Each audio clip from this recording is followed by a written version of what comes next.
I've come to Milford Haven today to meet Nick at Rudder's Boatyard to see what they're doing here to help reduce pollution in the River Cleddau. Nick, it's a beautiful day.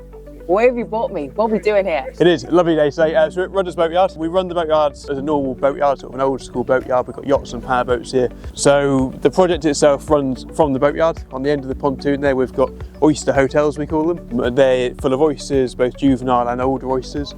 And that's part of the monitoring project. When we look up there, there's monitoring how they are in the water. So that's monitoring the water quality, the salinity levels as well. And we're monitoring them in terms of how they're affected by the water quality. But yeah, if we go and have a look at the oyster hotels, and we'll go from... We'll go and check into the oyster hotels. Yes.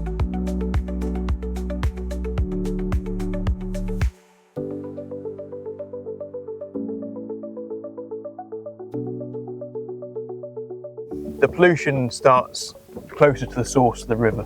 So we want to really see if they can thrive in that area. If they can't thrive up there, the pollution's already too bad and we need to start a bit further down and work up gradually and lower the pollution level overall. But farming is key. Like we can't stop farming. It's so important for the area.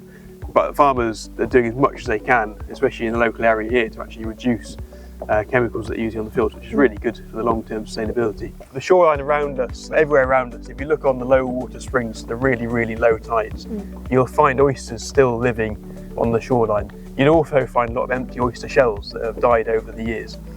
But the ones that are living show that the water quality is good enough to bring them back, but they just need a boost to start them off again and less pollutions to actually thrive in. Fascinating. Thank you so much, Nick. No problem at all.